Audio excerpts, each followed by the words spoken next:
Welcome. Tonight we drift together toward one of the deepest wonders we carry within us, the quiet, luminous mystery of memory, the way the mind holds and reshapes the past. There is nothing to do and nothing to remember. Let the wondering be light, and let it carry you toward sleep. We will move without hurry through real science and honest wonder, returning again and again to what is gentle and true. Each idea is a small, warm light, offered only to ease your mind toward rest. You do not need to follow every thought. Let the words settle over you like dim light over still water. Some facts are old and certain, some are still being studied, and all of them are safe to fall asleep inside. Tonight's journey reaches into the inner world of remembering, how a fleeting impression becomes a lasting trace, how the resting mind files away the day, and how each memory is rebuilt anew each time we call it back. So settle in. Let your breath slow and your shoulders ease. Deep within your own quiet mind is already beginning to sort and store this day, and we will rest right alongside it tonight.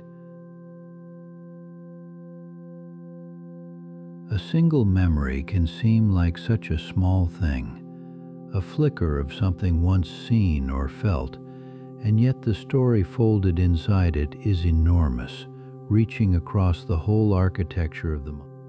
For as long as there have been minds, there has been memory, the gift of carrying the past forward into the present, of letting yesterday softly shape today.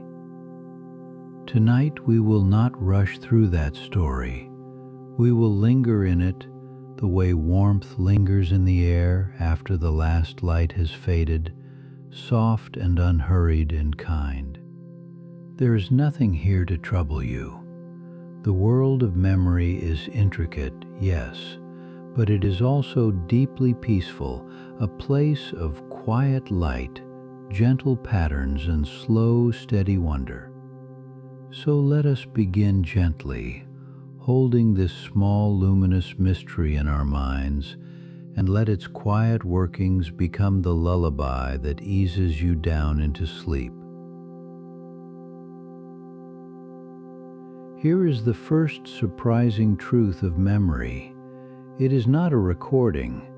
There is no small reel of film inside you, no perfect copy of the past waiting to be played back unchanged. Instead, a memory is something the mind rebuilds, drawing together scattered pieces, a sound here, a color there, a feeling, a fragment, and weaving them in the moment into a whole. Each time you remember, you're not opening a sealed box, but composing the past afresh, assembling it anew from the traces left behind, alive and a little different each time. This sounds strange at first, even a touch unsettling, yet there is a deep comfort in it, for it means your memories are living things, woven into who you are, never merely stored and shut away. It is a soothing thought to rest upon, that the past you carry is not a frozen archive, but a gentle, ongoing act of creation, remade softly within you again and again.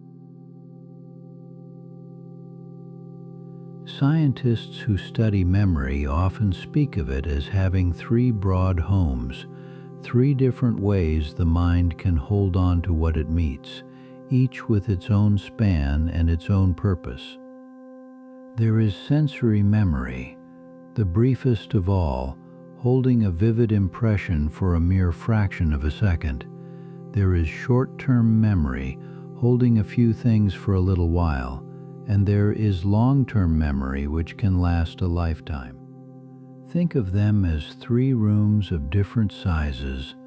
The first a doorway the world rushes through, the second a small bright table, the third a vast and quiet library reaching far into the dark. Most of what passes through the first two rooms simply slips away, unneeded, while a chosen few impressions are carried gently inward to be kept among the long-lasting stores. We will visit each of these rooms in turn, moving from the swiftest flicker to the deepest keeping, and let the soft order of it draw you a little closer to sleep. Let us begin in the first and fastest room of all, sensory memory, which holds a fleeting echo of whatever your senses have just met, for only the smallest sliver of time. When you glance at a scene, an impression of it lingers for a fraction of a second after you look away, a faint afterglow of sight that fades almost as soon as it forms. Sound, too, leaves a brief echo, a trailing impression that lets the last few moments of a voice or a note hang softly in the mind a little after they are gone. Nearly all of this vanishes at once, unnoticed, for there is far more here than the mind could ever keep, and so the great majority of it is allowed to slip softly away. It is a gentle kind of forgetting, this constant letting go of the world's flood of detail, and without it the mind would be overwhelmed. The flicker fades so that calm may remain. From that brief flicker, a few things are caught and carried into the next room, short-term memory, where the mind holds a small handful of things for a little while as it works. This is the memory you use to hold a thought just long enough to act on it, keeping a few pieces present in the mind, turning them over before they fade or are written down deeper. It is a small space, this near and busy room, able to keep only a few things at once, and what is held there must be tended or it will softly slip away within moments. Think of it as a small, bright table where the mind lays out only what it needs right now, clearing it again and again to make room for whatever comes next. So short-term memory is the mind's near workspace, fleeting and limited, the place where the present moment is briefly held before it is either let go or carried inward to last. There is a famous old finding about this small near memory, that the mind can hold only about 7 separate things at once, give or take a couple, before the rest begin to slip. 7, more or less, was the number a careful researcher once described, calling it a kind of magic figure that seemed to mark the gentle limit of what we can keep in mind at a time. Later studies suggested the true span may be a little smaller still, perhaps closer to 4, and that it varies from person to person and from one kind of thing to another. What matters is the shape of the truth, not the exact figure, that this near memory is small, holding only a few things, a slender bridge between the rushing world and the lasting stores within. So when a string of items feels like just a little too much to hold, that is no failing of yours, it is simply the gentle natural size of the small bright room where the mind works. Yet there is a lovely trick the mind uses to stretch that small space further, a quiet art called chunking, which lets us hold far more by grouping pieces into larger, meaningful wholes. A long string of separate items is hard to keep, but if we gather them into a few familiar groups, each group counts as a single thing, and suddenly the same load feels light. A number, for instance, is easier to recall when broken into small clusters, each cluster held as one piece, the way a long path feels shorter when divided into a few easy steps. The mind does this naturally with anything it knows well. Words instead of letters, phrases instead of words, folding small pieces into larger ones it can carry without strain.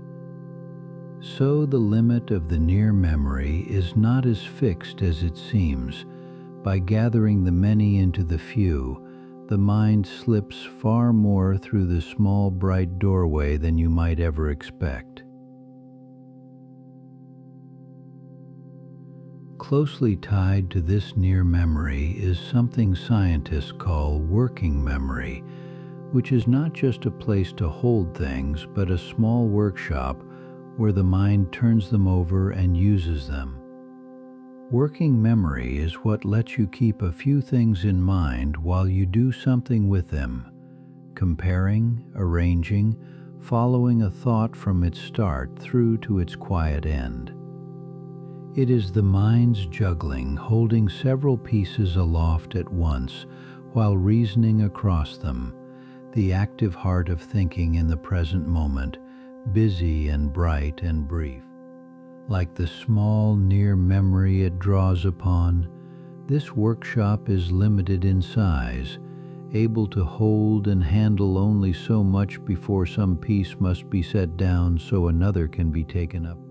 So working memory is the mind in motion, the near room put to use, where the present is not merely held but gently worked before its results are let go or carried inward to keep. Let us pause and simply drift for a moment. No new facts now, only the soft warmth of a quiet inner glow, a gentle light held safe in the calm dark of the mind.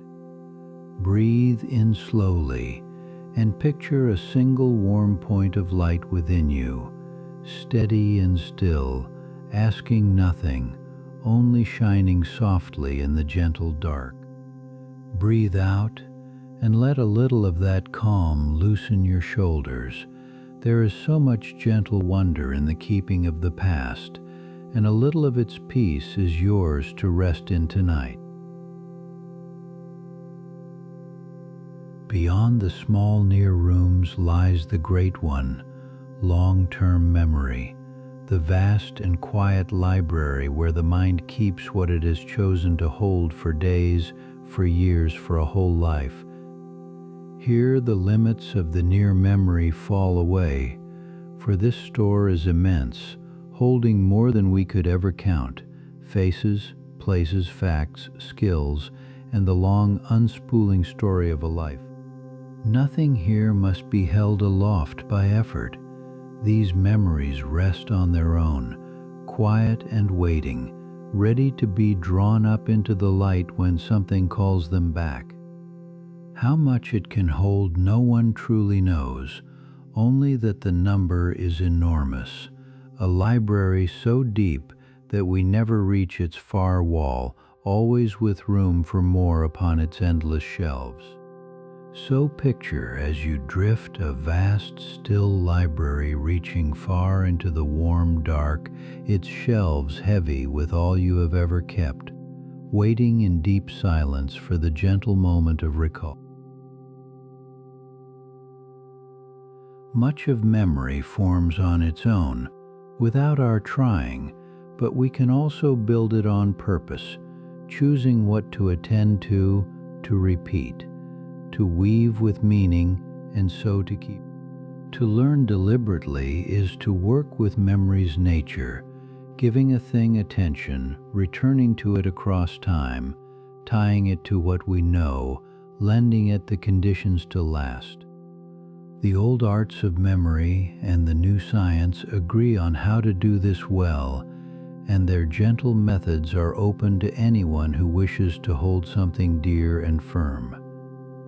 So memory is not only a thing that happens to us, but a thing we can tend and shape, a garden we may cultivate with patience and care if we choose. There is quiet power in that we are not merely the keepers of whatever chance lays down, but gardeners of memory, able to plant and tend what we most wish to keep. We lean on memory at every moment, trusting it to tell us truly who we are and what has been, and for the most part it serves us faithfully and well. This trust is well placed in its broad strokes, for memory keeps the shape and meaning of our lives reliably, even where its finest details may soften and shift. Knowing its gentle imperfections need not shake that trust, but only temper it with a soft humility, treasuring our memories while holding their fine details lightly. So we may rest upon memory as a faithful companion, sure in its heart, if soft in its edges, the keeper of our story that we rightly lean upon each day. It is a balance of trust and gentleness to honor memory's faithfulness while smiling at its small inventions, leaning on it for the truth of who we are. Step back for a moment and consider the sheer wonder of it, that a living mind can hold the past at all, can carry yesterday forward into today and beyond. That a fleeting moment gone almost as soon as it came can leave a trace within us that endures for years is among the quietest marvels of being alive. All our learning, all our knowing, all our sense of self and story rests upon this one deep gift, so familiar that we seldom pause to marvel that it should exist. Yet it is a wonder of the first order, this keeping of the past in living form, the mind faithfully holding all it has met against the steady passing of time. So let us rest tonight in that simple wonder that we remember, that the past lives on within us, that the mind is a keeper of time, faithful and quiet and deep. Memory is what turns a mere place into a home, layering a space with remembered moments until it is rich with meaning, known and dear in every corner. A familiar room holds not only its furniture but its memories, the recollected hours that have passed within it, woven invisibly into the space we know so well. This is why a long-known place can feel so deeply comforting, for it is steeped in our memories, every part of it linked to the moments we have lived there.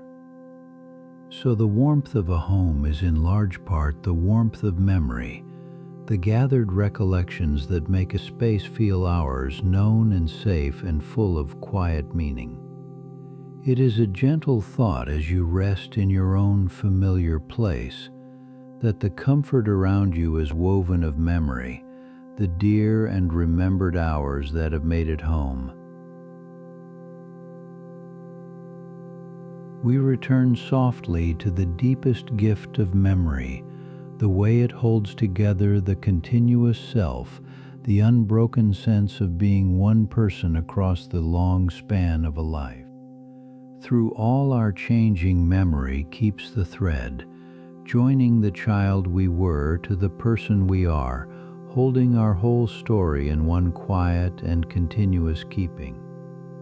It is a remarkable steadiness, this sense of a single self enduring through countless changes, and memory is its quiet ground, the thread on which it all is strung. So when you feel yourself to be the same person who lived and loved across the years, it is memory holding that truth for you, faithful keeper of the continuous self. There is deep peace in that continuity, the sense of one unbroken life held softly within, gathered and kept by the quiet, faithful work of memory through all your days. Memory is precious in part because it is fragile, a living thing rather than a thing of stone, and there is a soft tenderness in holding something so dear and so delicate. That our memories can fade or shift reminds us gently to treasure them, to revisit the ones we love, to share and retell the moments we most wish to keep alive. This fragility is no cause for fear but for tenderness, a reason to hold our dear memories close and to care for them as we would any precious and living thing. And the very ways we care for memory, rest, attention, return, the sharing of our stories, are gentle and within our reach, ordinary kindnesses to the mind. So let the fragility of memory deepen rather than trouble your love of it, the preciousness of a thing being bound up always with the tenderness of its keeping.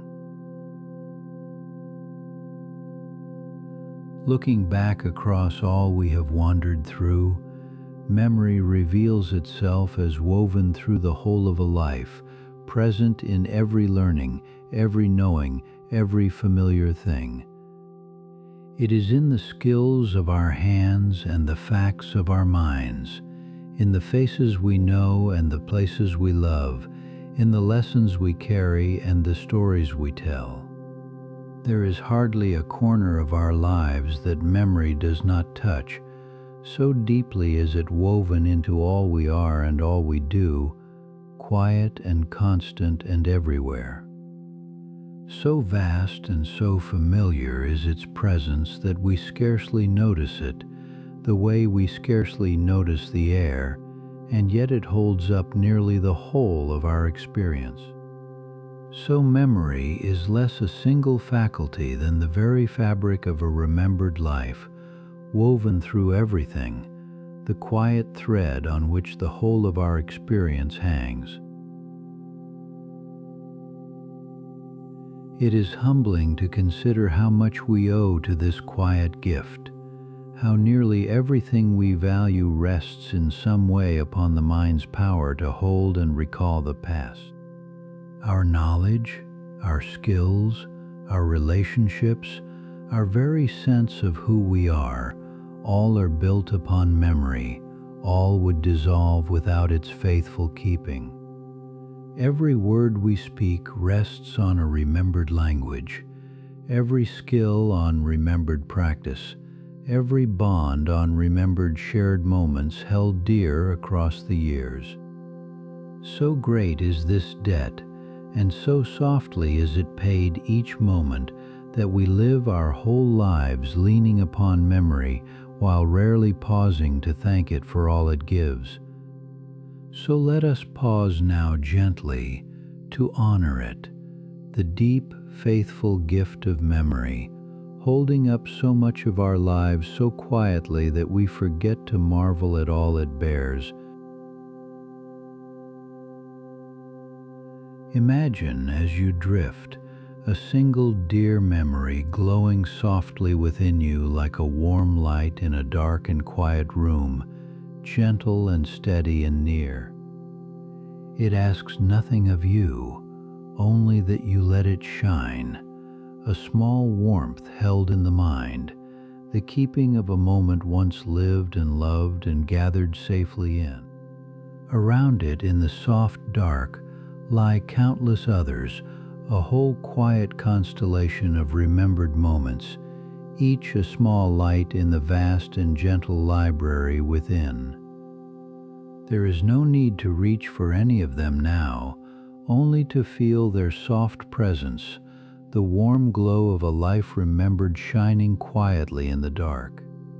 So let that gentle light be with you as you settle, the soft glow of memory within, a quiet warmth to carry down with you into sleep.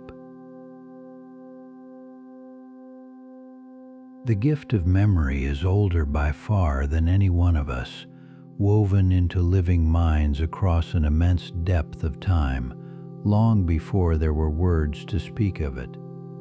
Creatures have carried the past forward for ages beyond counting, learning from experience, holding the lessons of their days, remembering in countless quiet ways.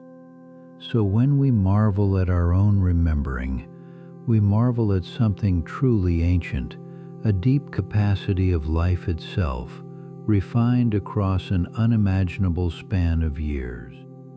There is a calm in that antiquity, the sense of a gift far older than ourselves, shared with all that learns and lives, reaching back into the deep history of the living. So memory connects us to something old and enduring, a deep thread of life running back through the ages, holding the past forward as it has done for so very long. That great library holds two very different kinds of memory, and it helps to picture them apart, for they are kept in different ways and serve the mind in different fashions. The first is explicit memory, the kind you can call to mind and speak of, your memories of events and the facts you have learned, the knowing that you know you have. The second is implicit memory, the quieter kind, the skills and habits woven so deeply into you that you use them without calling them up, the knowing that simply acts. One is the memory of what happened, what is true. The other is the memory of how to move, how to do the wordless competence carried in the body itself. So the library has two great wings, the one of things we can recount and the one of things we simply do, and together they hold nearly all of what we are. There is a soft thread of pattern running through memory, in the shape of forgetting, the spacing of return, the way the mind balances keeping against letting go. The curve of forgetting, steep at first and then gentle, the way spaced returns outlast crowded ones, the small span of the near memory, all follow a quiet order. These are not cold rules, but soft regularities, the natural shape of how a living mind holds time, patterns we have traced gently through careful study and care.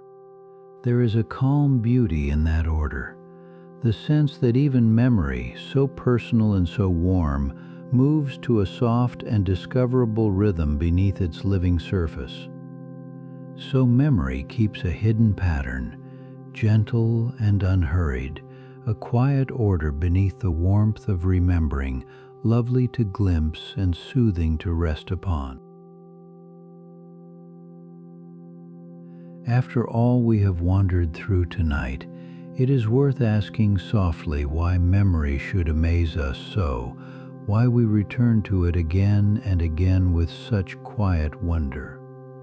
Perhaps it is the sheer reach of it, holding a whole life within, or the mystery of how a fleeting moment leaves so lasting a trace, or the way it makes us who we are. Perhaps it is simply that it is so deeply ours, so near and so constant, the quiet keeper of all we have lived, working faithfully within us through every waking hour. Whatever the reason, memory has held our wonder across all the ages and holds it still, this deep gift we carry, so familiar and yet so endlessly marvelous. So it is no wonder we have come to it tonight, seeking calm in its gentle workings and finding in the keeping and the wonder a soft and lasting peace. Memory does not stand apart, but lives woven deep within the whole of the mind, bound to attention, to feeling, to imagination, to the very sense of who we are. It draws on attention to take things in, on feeling to mark what matters, on imagination to rebuild the past and picture the days to come, all working as one. And the rest of the mind in turn depends on memory, leaning on its stores at every moment, drawing up the known to make sense of the new, the two forever intertwined. So memory and the wider mind hold each other, each giving and each receiving, bound in a web of quiet exchange that reaches through the whole of our inner life. It is a soothing thought to rest upon, this deep belonging memory nested within the mind like a warm hearth at the center of a house, lending its glow to every room.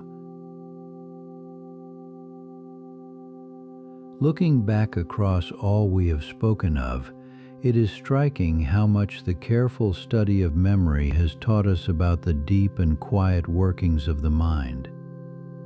It has shown us that memory is reconstruction rather than recording, that it lives spread across the mind, that sleep tends it and forgetting serves it. It has revealed the small near rooms and the vast library, the many systems, the gentle curve of forgetting, the deep tie between feeling and the things we keep. And it has done so gently through careful watching and quiet asking, drawing the workings of memory little by little out of mystery and into soft understanding. So we owe a quiet debt to that careful study, for all it has shown us of the inner keeping of time, gathered gently across long years of devoted and loving attention. Now let the great workings of memory grow soft and distant, all its rooms and patterns easing into the background like a library glimpsed from far away. There is nothing left for you to recall tonight, no fact to hold, no path to trace. There is only this one moment and the easy rise and fall of your own breathing. Let the whole of memory become a warmth at the edge of your mind, the library a soft glow, the patterns a faint hum, all of it gentle and far and fading. You are not the busy rememberer now, but the quiet mind at rest, the day's keeping done, the light grown soft, the mind folding gently toward its own deep rest. So let your thoughts settle like lights dimming one by one across a sleeping valley, growing few and faint, and still in the warm and gentle dark. Picture as you settle deeper the mind itself at rest in the night, its busy keeping quieted, its stores held safe and still, the whole of it at peace. There is no learning now, no recalling, no reaching. There is only the soft work of sleep, the quiet sorting and settling that asks nothing of you at all. Within, the day's gatherings are being gently set in their places, the dear deepened, the trivial released, all of it tended softly while you rest. It is a deep and lovely peace, the peace of a mind that has done its keeping and may now let go, trusting the night to tend what the day has brought.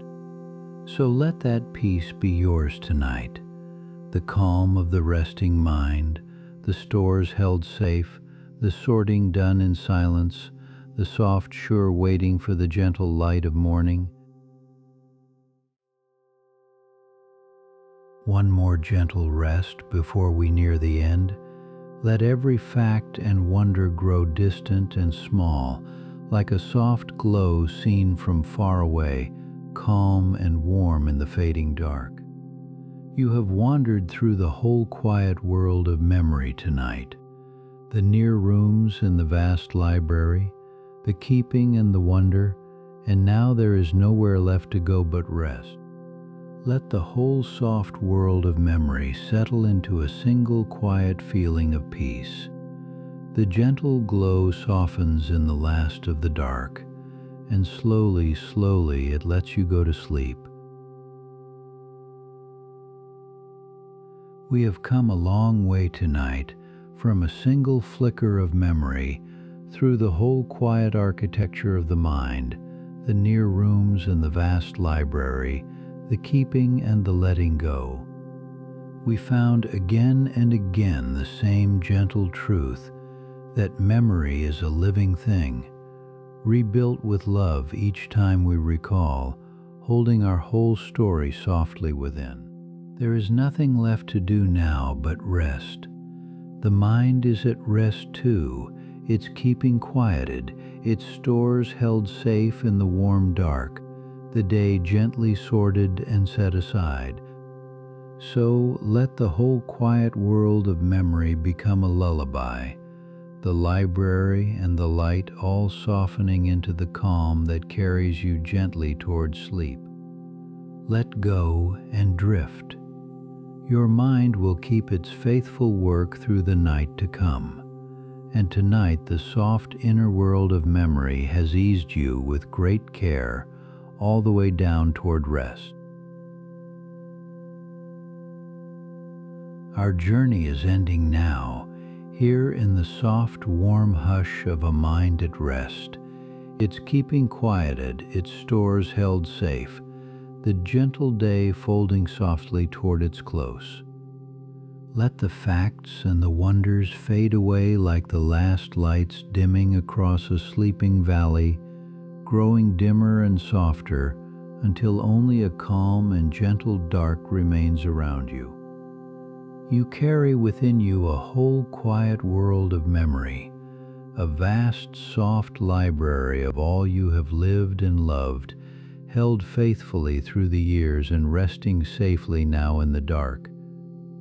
Breathe slowly now, and let each breath carry you a little deeper toward sleep, while within you the gentle work of keeping goes steadily on, tending the day with care. Sleep well. Your mind will keep its faithful work through the night to come, and the soft inner world of memory will hold you gently all the way until morning. Good night. Within explicit memory, there is a kind that feels most like remembering itself, episodic memory, the memory of the events of your own life, the small and large moments you have lived through. These are the memories with a time and a place, a sense of having been there, of standing once in a particular light, on a particular day, amid a particular scene now gone. Episodic memory is what lets you travel inward to a past moment, to feel again something of how it was, the closest the mind comes to gently visiting a time that has passed. It is the running story of your days, the long thread of remembered moments that gives you a past to look back upon and a continuity of self across the years. So this is the memory of your own unfolding life, scene after scene, gathered into the long, quiet narrative that you carry softly wherever you go. Alongside the memory of events is another kind of explicit memory, semantic memory, the great store of facts and meanings and knowledge that you hold apart from any single moment. This is the memory that knows that honey is sweet, that the sea is wide, that a year has seasons, knowledge with no particular time or place attached, simply known. You do not recall learning most of these facts. You only know them now, smoothed loose from the moments that first taught them, woven into a wide, quiet web of understanding. Semantic memory is the mind's vast atlas of how things are, built up slowly over a lifetime, the calm background of knowing against which each new moment is understood. So while episodic memory holds the story of your days, semantic memory holds the meaning of your world, the deep familiar knowledge that makes the world feel known and safe. Now we turn to the quieter wing of the library, implicit memory, the kind you carry without ever calling it to mind, the knowing that lives not in words but in action. This is the memory of how to do things, of skills practiced until they need no thought, of movements and habits so deeply learned that the body performs them on its own. You do not recite these memories, you simply enact them, your hands and your body knowing the way even when your conscious mind is turned entirely elsewhere. Implicit memory works in silence, beneath awareness, holding the long-earned competence that lets you move through the world smoothly without rebuilding each skill from scratch. So much of what you can do rests in this quiet wing, learned once and kept forever, a wordless mastery that asks nothing of your attention yet serves you all your days. A familiar form of implicit memory is what we fondly call muscle memory, the way a well-learned skill seems to live in the very limbs that perform it. The phrase is a gentle one, for the memory is not truly in the muscles, but in the patterns the mind and body have built together through long and unhurried repetition. Once a movement has been practiced enough, it grows smooth and sure, no longer needing thought, flowing out on its own as if the body simply remembers the shape of it. That is why a skill once truly learned can return after long disuse, the old pattern still resting safely within, ready to be taken up again with surprising ease. So the things you have done many times become a part of you that needs no remembering, a steady competence kept safe below thought, faithful and quiet and lasting. Close kin to muscle memory are habits, those well-worn paths of action that the mind follows without deciding, the small routines that carry us through the day on their own. A habit forms as an action repeated again and again, wears a smooth groove in the mind until the doing of it becomes nearly automatic, set off by some familiar cue. This is a great kindness the mind offers, for by making the routine automatic, it frees our attention for what is new, letting us act without the cost of constant choosing. Habits are a kind of memory too, the memory of what we usually do, steadily steering our days along familiar grooves so that much of life can flow without effort. So the shape of your days is held in part by these gentle grooves, paths worn smooth by repetition, a quiet memory of action that carries you along with ease. Let us now follow a memory from its very beginning, and that beginning is attention, for nothing is truly remembered that was not in some measure first noticed. The world pours past us in endless detail, far more than we could ever keep, and attention is the gentle gate that lets a chosen few impressions through to be held. What you attend to has a chance of lasting. What slips by unnoticed almost never does, fading with the great unremembered tide of all the moments we never quite took in. So a thing half noticed leaves only a faint trace, while what we truly turn our minds toward is what we are most likely to carry forward into memory. So memory begins not in some later filing, but here, at the threshold of attention, in the simple act of noticing the first soft step on the long road to remembering. Once something is noticed, the mind begins to encode it, to translate that living moment into a lasting trace, a change within the brain that can hold the moment after it is gone. Encoding is the quiet work of capture, the turning of an experience into a form the mind can keep, the first true making of a memory from the passing stuff of now. The more richly a thing is encoded, the more it is understood, linked to what we know, felt, and turned over, the deeper and stronger the trace it tends to leave. A moment met with meaning and feeling is encoded more firmly than one met with none, which is why the things that touch us are so often the things that stay.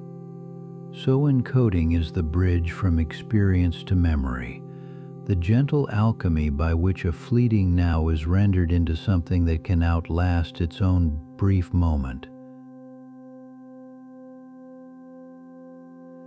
Deep within the brain sits a small curved structure called the hippocampus, named long ago for its faint resemblance to a seahorse, and it plays a special part in forming new memories.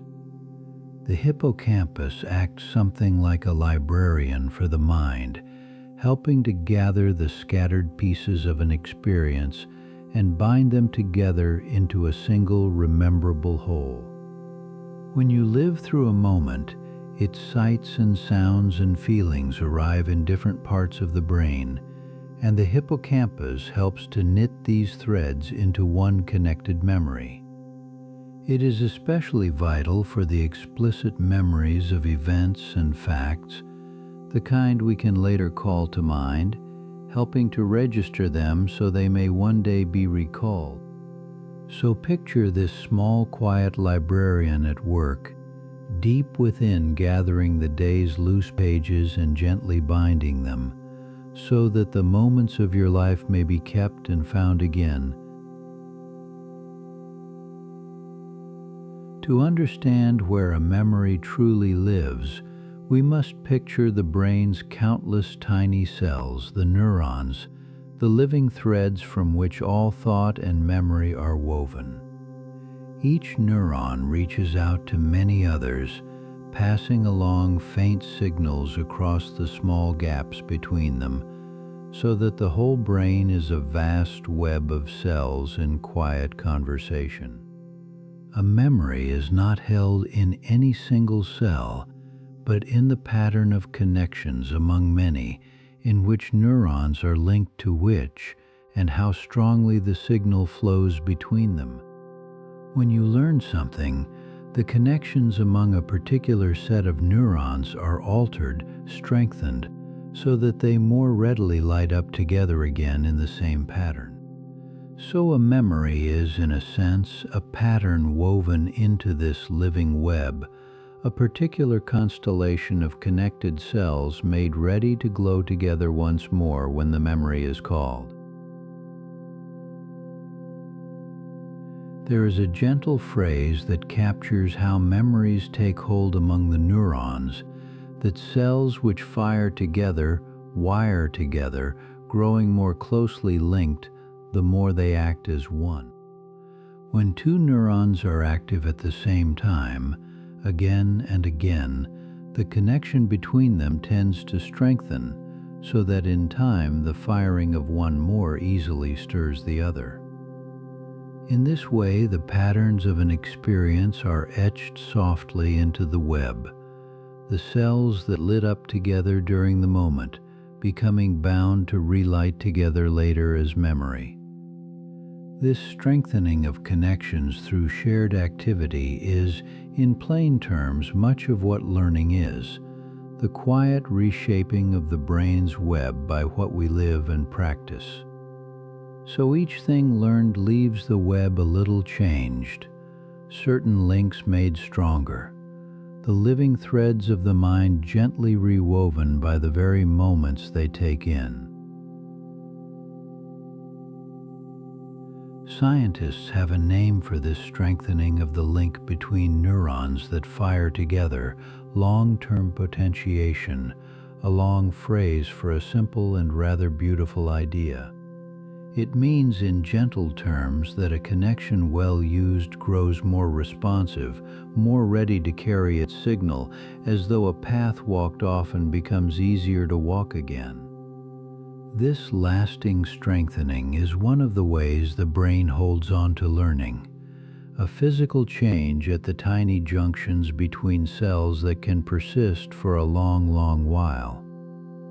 It is among the closest things we have found to seeing a memory take hold, the very threshold where experience begins to leave its quiet mark upon the living web. So beneath the soft surface of remembering lies this small, steady process, connections deepening with use, the brain steadily making firmer the paths that its memories will travel.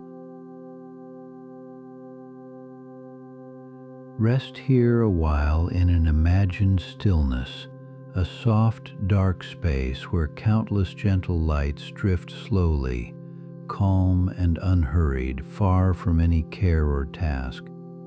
You need not picture anything precisely, only feel the gentle quiet settling around you, the lights drifting, the mind growing soft and still and at ease. Let your breathing slow to match that stillness. There is nowhere you need to be, nothing you need to hold, only this soft and drifting calm to rest within.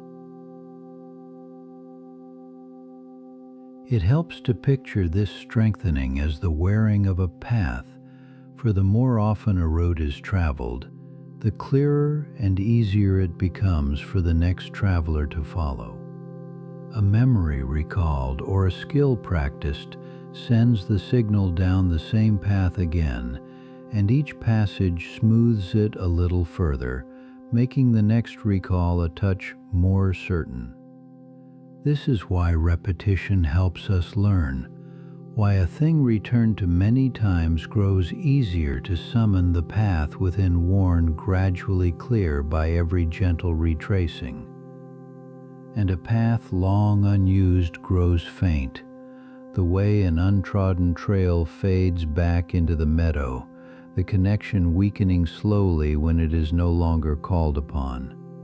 So memory is shaped like a landscape of paths, some worn bright and broad by frequent use, others softening back into the grass, the whole gently changing as we go. A freshly made memory is fragile at first, soft and unsettled, and it must go through a slow process called consolidation before it becomes a stable and lasting part of the mind. Consolidation is the gradual firming of a memory over time, the quiet settling by which a new and tender trace is strengthened and woven more securely into the lasting store. In the hours and days after something is learned, the brain continues to work upon it below awareness, stabilizing the trace, deepening it, making it less likely to fade. So a thing only just learned can feel slippery, while the same thing, given time to settle, grows firm and reliable, held now in a steadier and deeper way. So a memory is not finished in the moment of its making. It ripens afterward quietly as the mind tends and strengthens it, turning the fresh trace into a lasting one. Now we come to a part of the story especially dear to a night like this, that much of memory's settling happens in sleep, while the resting mind softly files away the day. Far from being idle, the sleeping brain is busy in its own gentle way, sorting through what the day has gathered, strengthening some traces and easing others softly aside.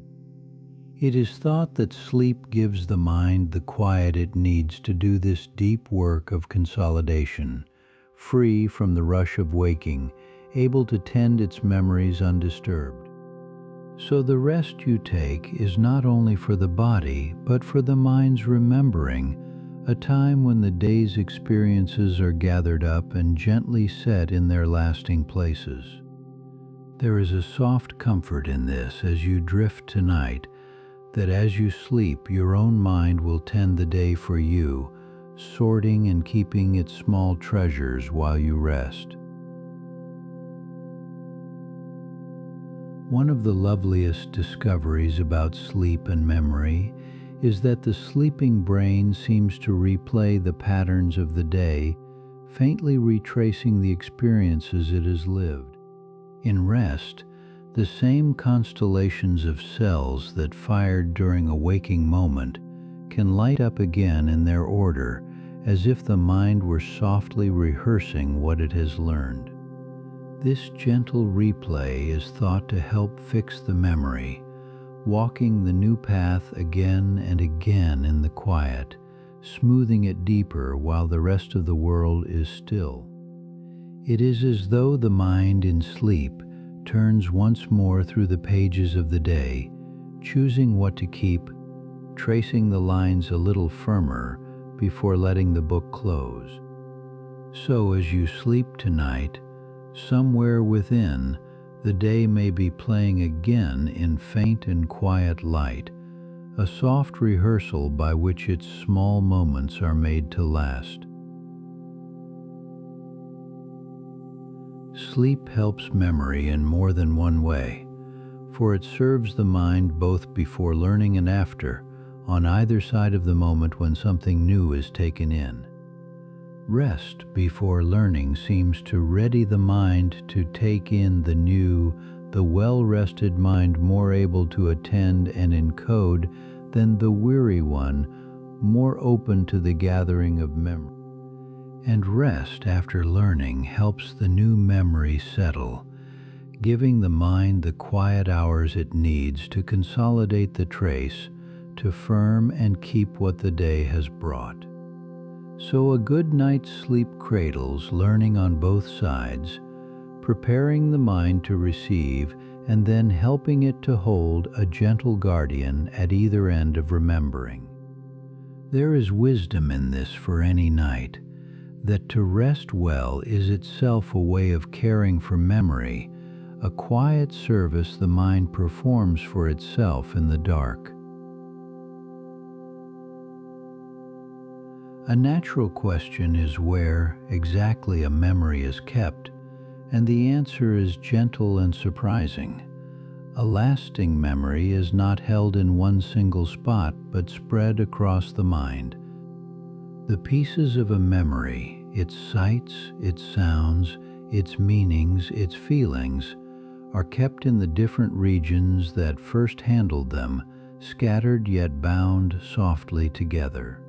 To recall the whole, the brain draws these scattered pieces together again, reassembling the memory from its parts, gathering the threads from across its wide, quiet web.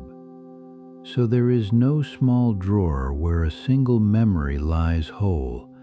There is instead a pattern woven across many places, lit up together when the memory is called.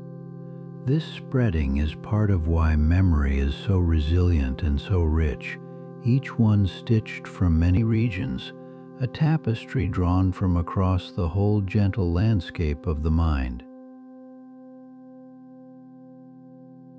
Scientists have a word for the physical trace a memory leaves behind in the brain, the engram, the actual change among the cells that holds a particular memory in place.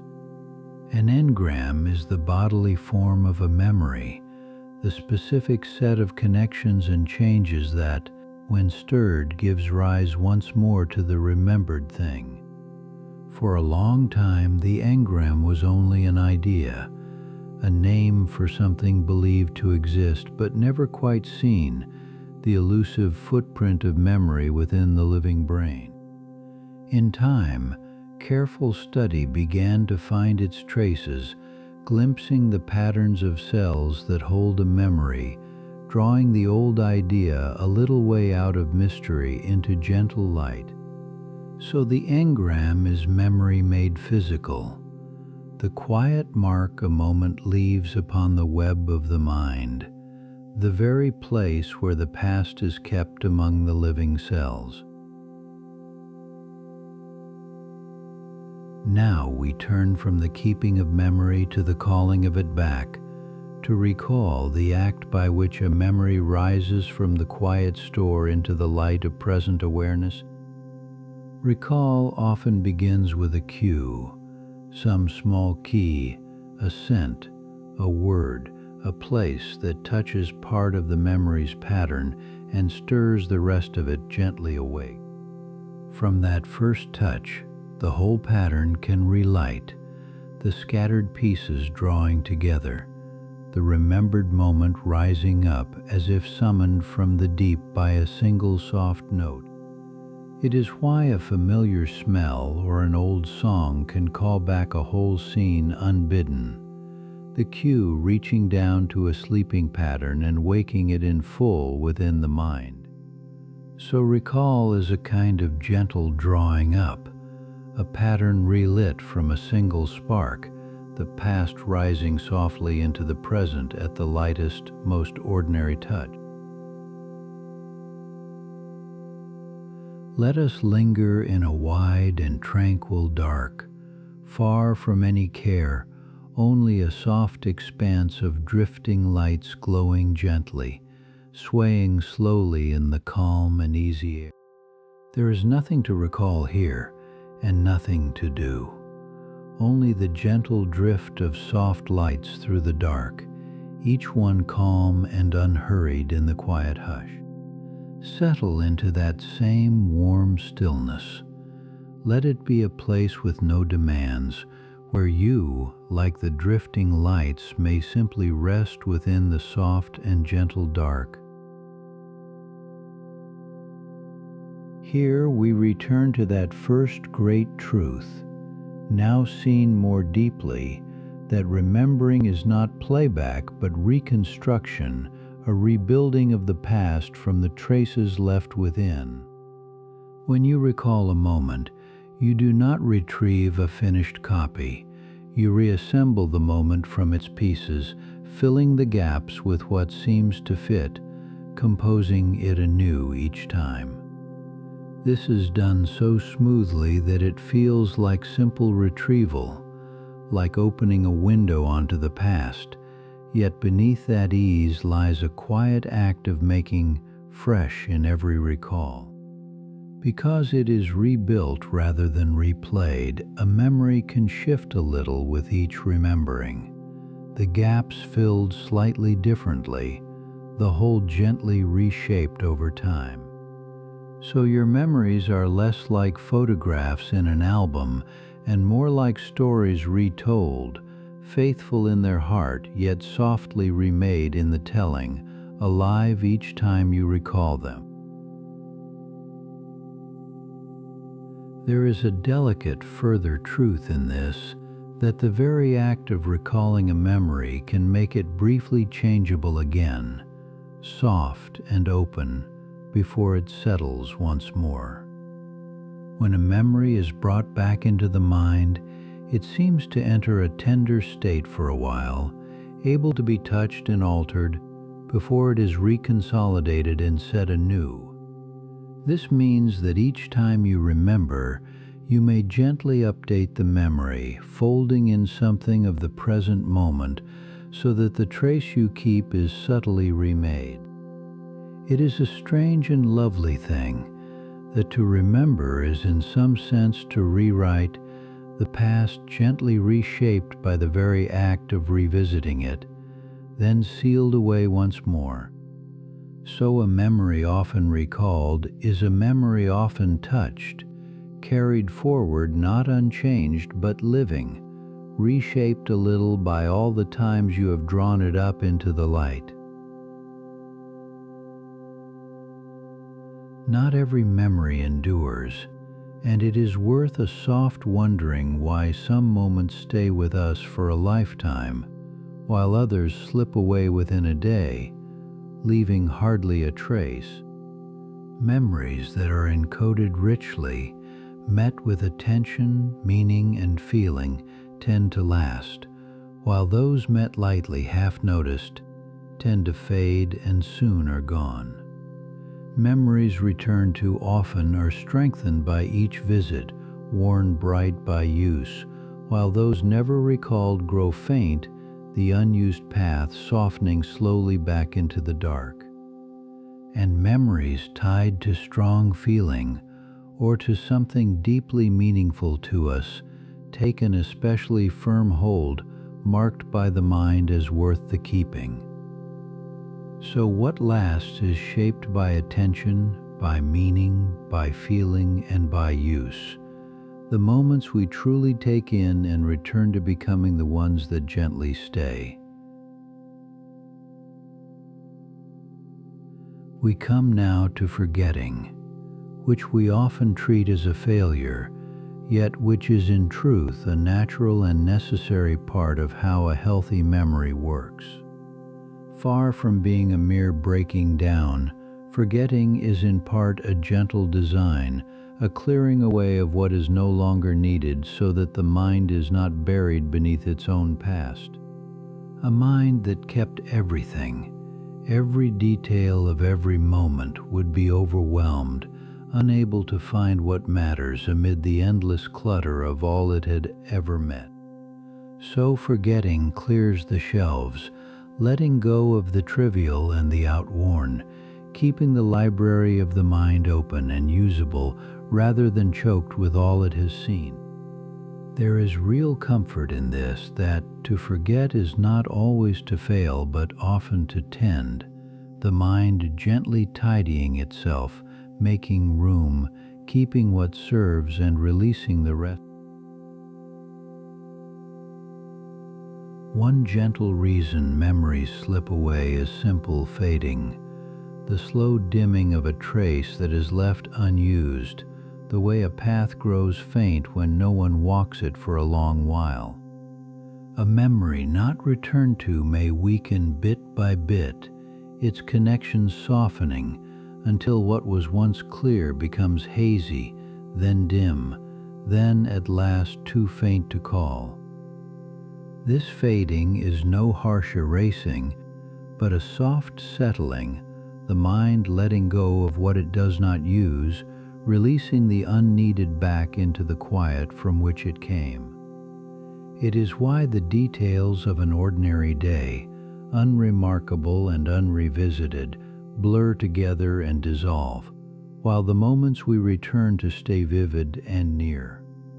So fading is the gentle gravity of memory, the slow pull toward forgetting that acts on all we do not tend, easing the unused softly out of the light.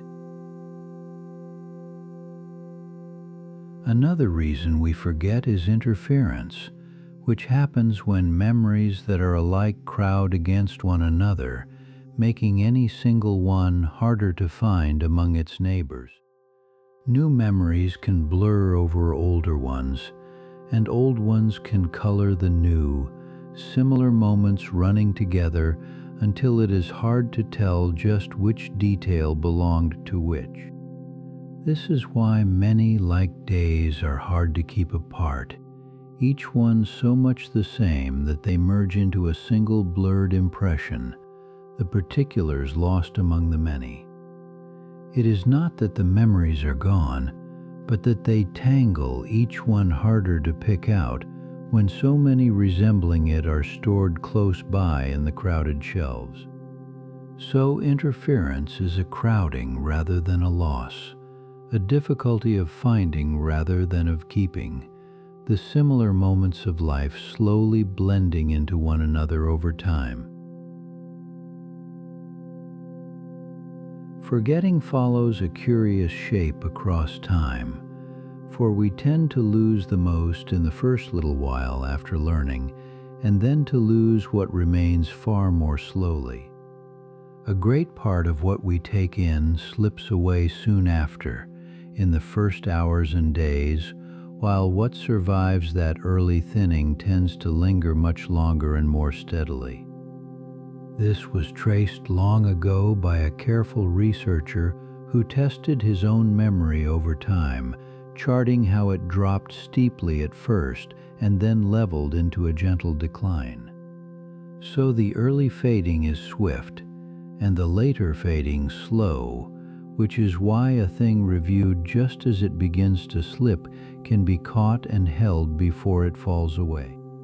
There is a quiet lesson in that shape, that returning to something soon while it is still near helps it pass the steep early loss and into the long calm of keeping. From the shape of forgetting comes one of the gentlest aids to memory, that returning to something across spaced intervals helps it last far better than cramming it all at once. When we revisit a thing after a little time, just as it begins to fade, the act of recalling it strengthens it anew, fixing it deeper than a single long sitting ever could. Each spaced return walks the path again before it grows too faint, smoothing it firmer so that the memory is built up gradually into something steady and sure. This is why a little practice spread across many days outlasts a great deal crammed into one, the rest between returns giving each memory time to settle before it is touched again.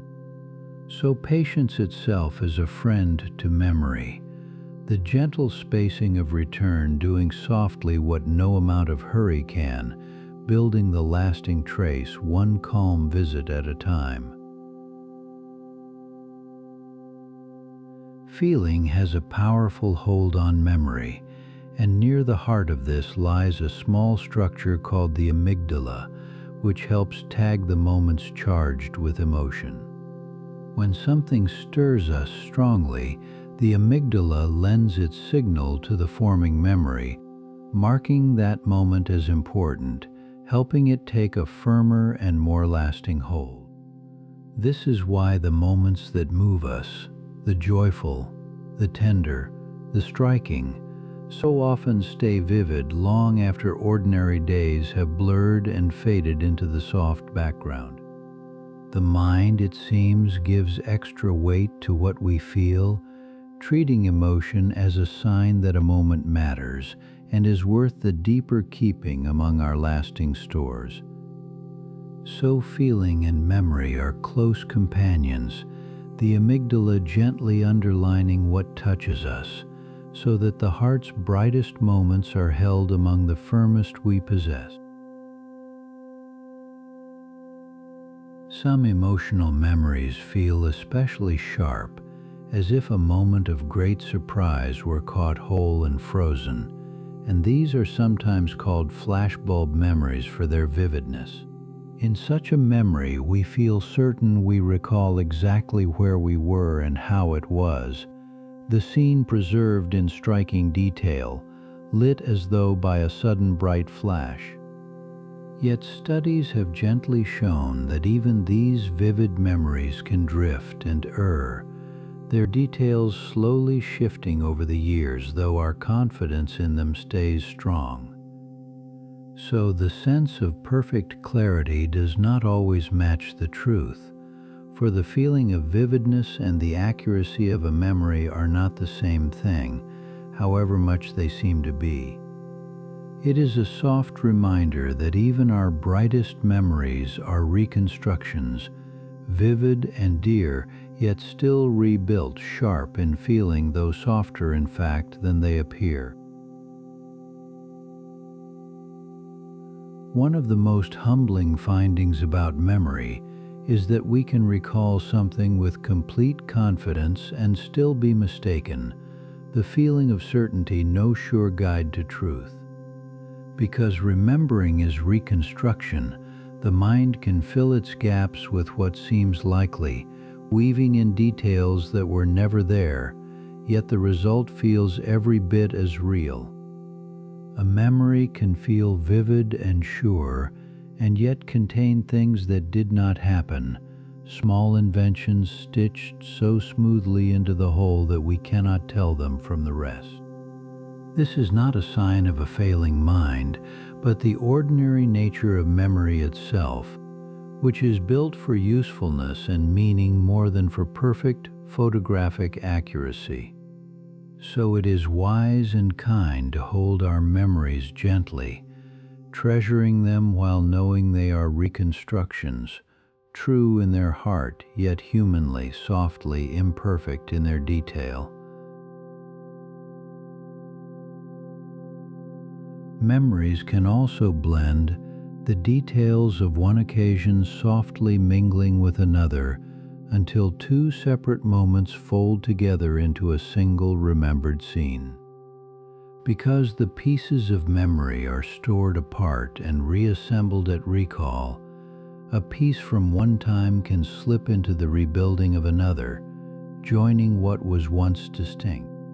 So we may remember a thing in a place it never happened, or join a face to a moment it was never part of, the mind composing a plausible whole from mismatched parts. This blending is usually harmless and even helps the mind find meaning, smoothing the many fragments of the past into a few clear and usable stories. So the past we carry is gently edited, woven from pieces that do not always belong together, a soft collage that feels seamless though it was stitched from many separate days. Because memory is rebuilt rather than replayed, it can be gently shaped by suggestion, by the way a thing is described or asked about after the fact.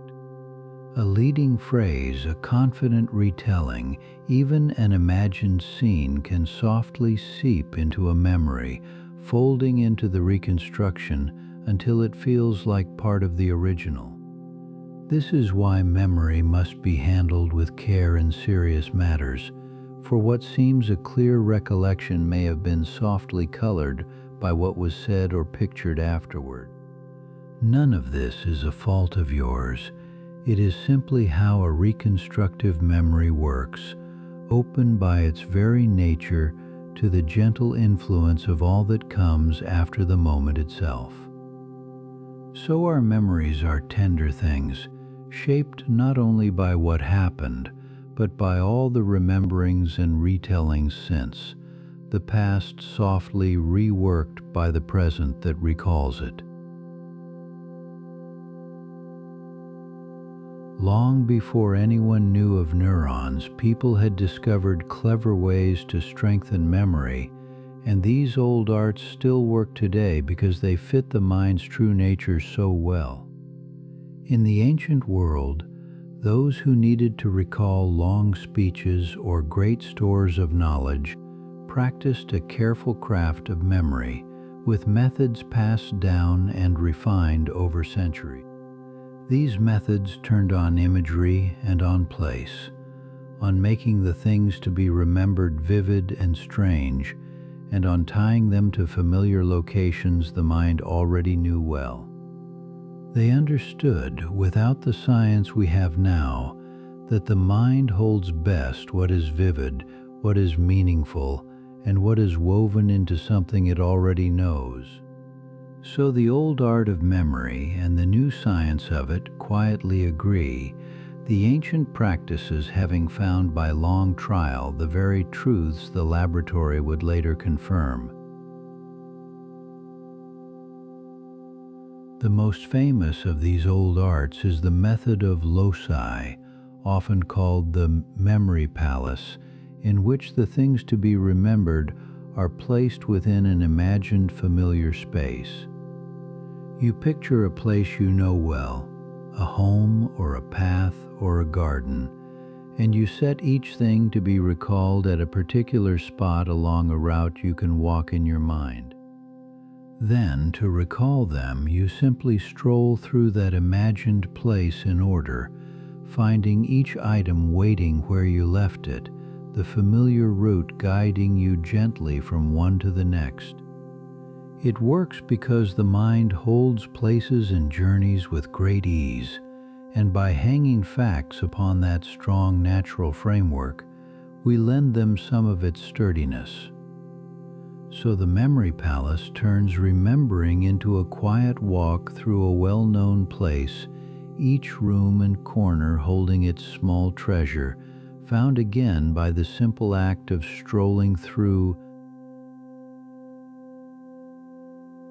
Pause now and imagine yourself held in a gentle inner warmth, surrounded by the soft hush of a mind settling into rest after a long and full day. There is nothing to fear in that warm dark, only comfort, only the quiet glow of memory held safe, the soft sense of an inner world at peace as the night comes down. Let the warmth wrap around you. It asks nothing of you. Breathe slowly in that gentle glow and let its soft warmth hold you easy and calm and safe. Beyond the memory palace, there are many smaller aids we call mnemonics, little tricks and patterns that give the mind an easier handle on what would otherwise slip away. A rhyme, a tune, a phrase whose first letters stand for a list. These are mnemonics, small frameworks that tie loose facts together into something far easier to hold. They work by adding structure and meaning, turning a bare string of things into a pattern with a shape, and the mind grips a shape far better than it grips scattered parts. A fact set to a rhyme or a song can stay with us for life, the melody and the meter carrying the words along, holding them safe in their gentle frame. So, mnemonics are small keys cut to fit the mind's true locks, making memory easier not by force, but by working with the grain of how we naturally remember. A thread runs through all these arts of memory, that the vivid and the strange are held far more readily than the plain, so we remember best what stands out boldly from the rest. A striking image, an odd pairing, something surprising or colorful, lodges in the mind where a dull and ordinary thing would slip straight through and be gone. This is why the old memory arts urged making the things to be recalled as vivid and unusual as possible. The more memorable the picture, the firmer its hold. The mind seems built to notice and keep what breaks the pattern, what surprises it, treating the unexpected as a thing worth marking and carrying forward. So to remember well is often to imagine boldly, to clothe the dull in vivid form, lending the plain a memorable shape so that the mind will gladly take it in and keep it. There is a gentle mystery in our earliest memories, or rather their absence, for most of us recall almost nothing from the first few years of our lives. This soft blank over our beginnings is called childhood amnesia, and it is shared by nearly everyone, the very years when we were learning the most, leaving so little we can call back. Part of the reason is that the memory systems are still maturing in those early years, the structures that bind lasting memories not yet fully grown and ready.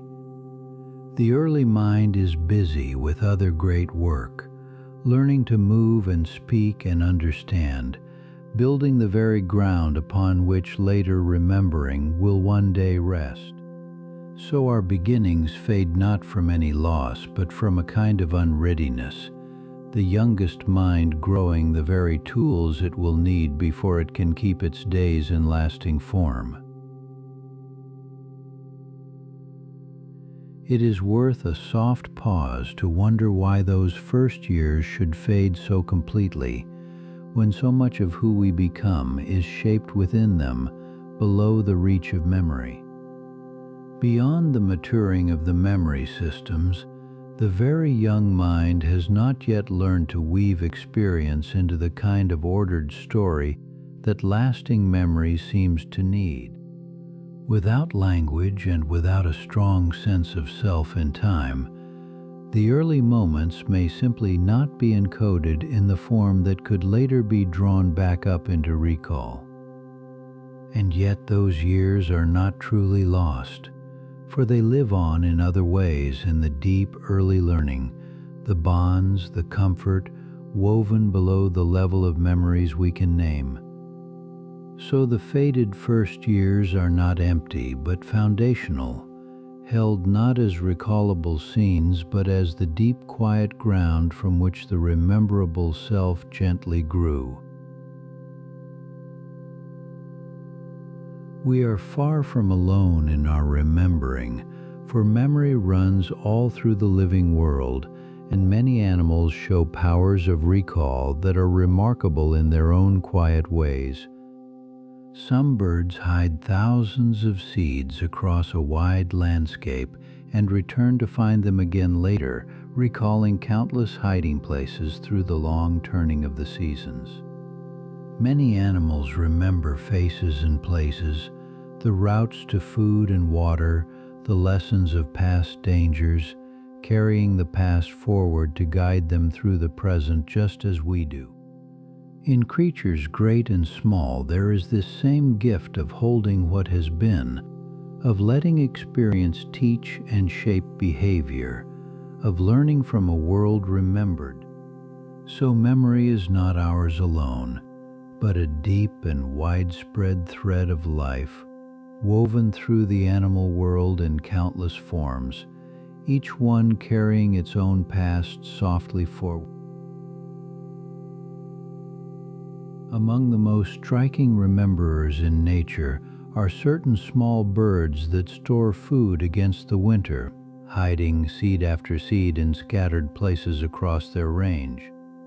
A single such bird may make thousands of hidden stores through the autumn, and then through the lean cold months return to find them, recalling where each small treasure lies. To do this, it carries a kind of map in its memory, a remembered landscape of hiding places, far more locations than we might think so small a creature could possibly hold.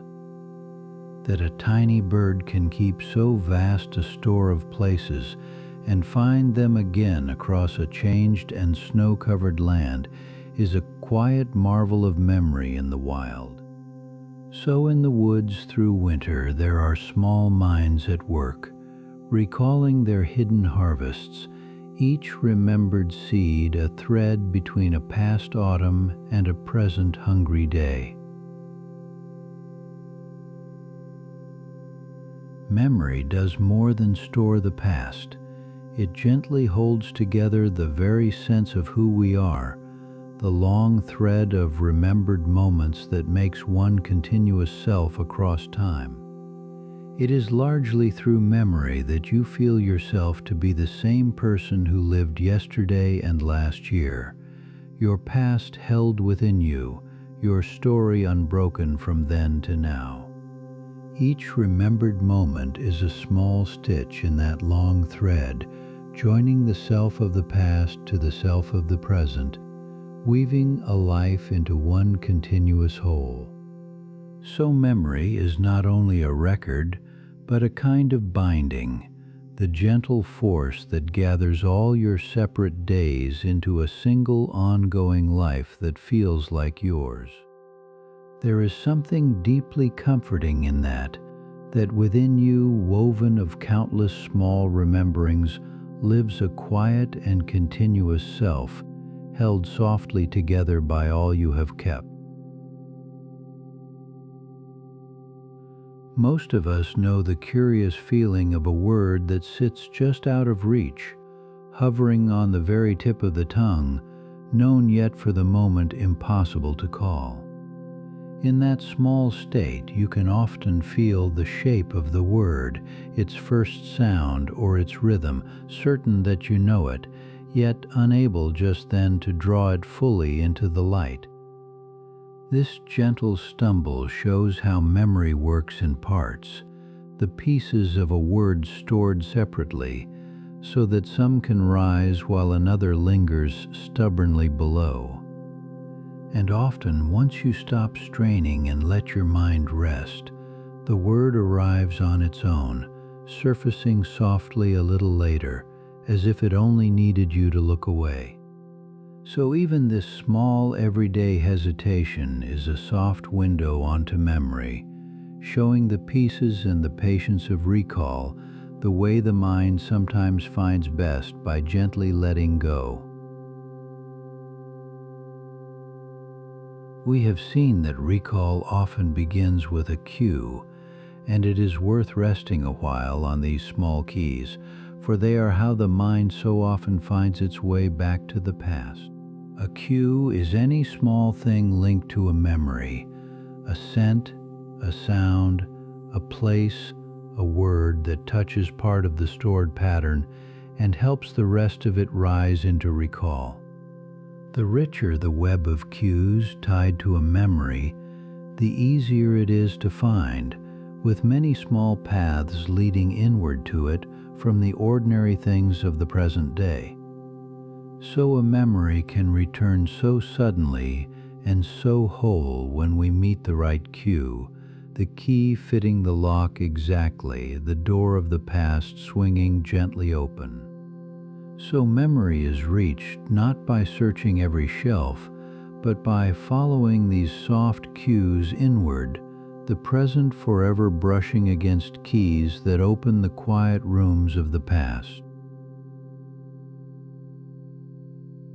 Of all the cues that call back memory, scent may be the most powerful, the most likely to summon a whole forgotten scene with sudden and surprising force. A single familiar smell can carry you instantly to a place long gone, to a moment you had not thought of in years, the whole of it rising up unbidden and complete.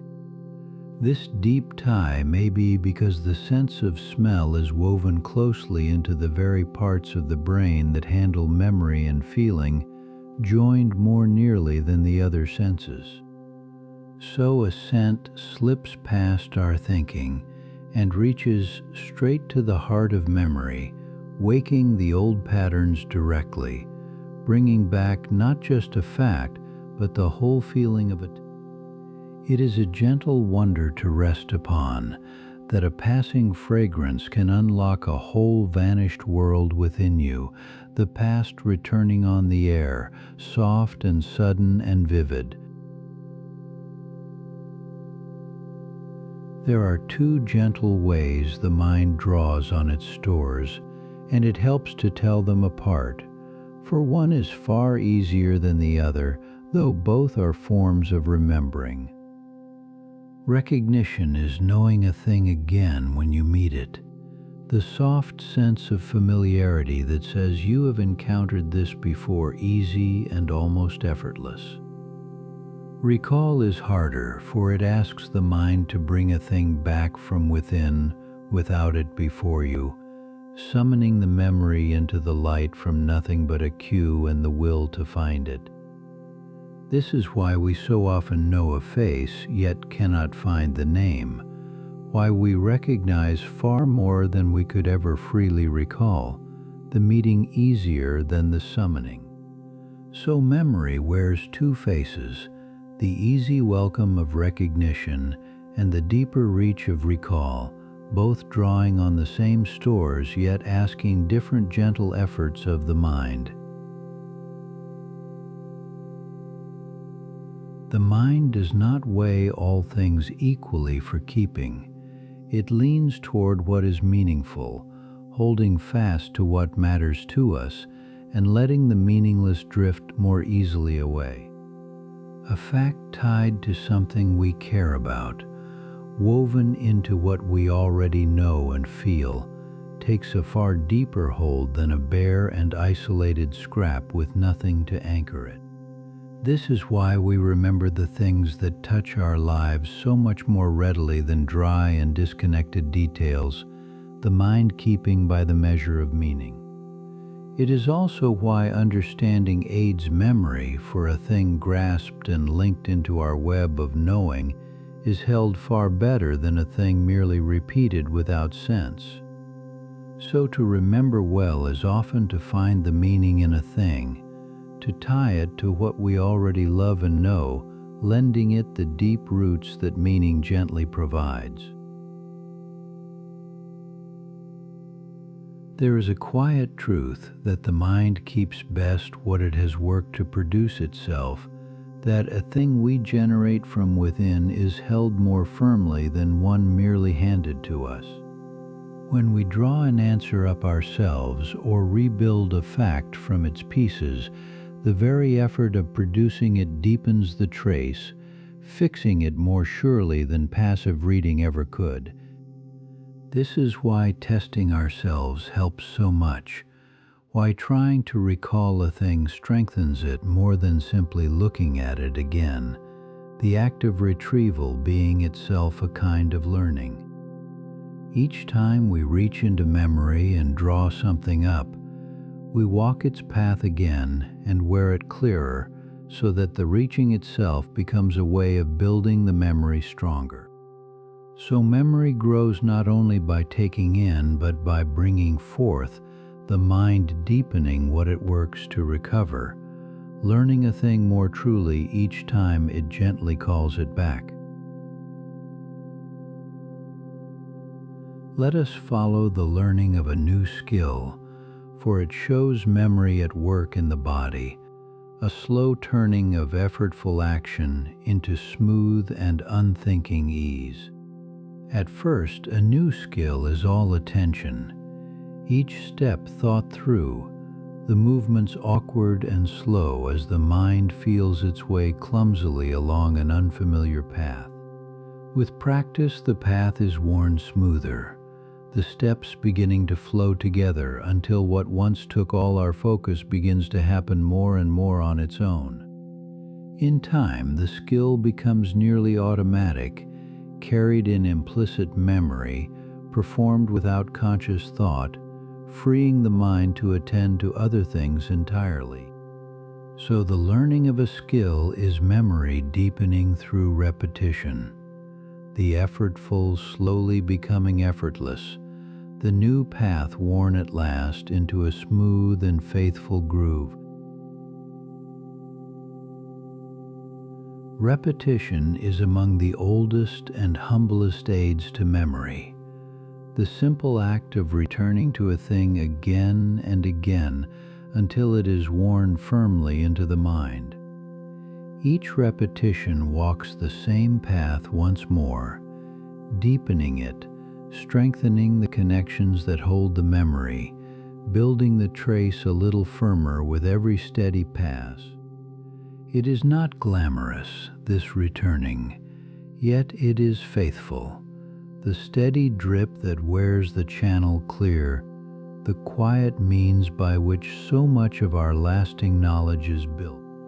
And repetition spread across time, as we have seen, works better still than repetition crammed into one sitting, the rest between returns letting each one settle before the next. So the steady builder of memory is simply returning, often and without strain, the same small act repeated until the path within is worn smooth and sure and lasting. Yet repetition alone is not the deepest way to learn, for a thing truly understood is held far more firmly than a thing merely repeated by rote without real sense.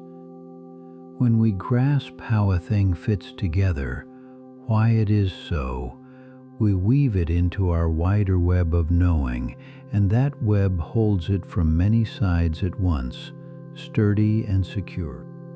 A bare fact repeated has only its own thin thread to hang by, but a fact understood is tied to 100 others, caught in a net far harder to lose. This is why making sense of a thing, finding its meaning and its links, does more for memory than the most diligent repeating of words we do not truly understand. So the surest path to lasting memory runs through understanding, the mind keeping best what it has woven with meaning into the living fabric of all it already knows. Wander for a moment among soft drifting lights in a calm, dark space, each one gliding slowly and gently, the whole quiet expanse alive with their gentle glow.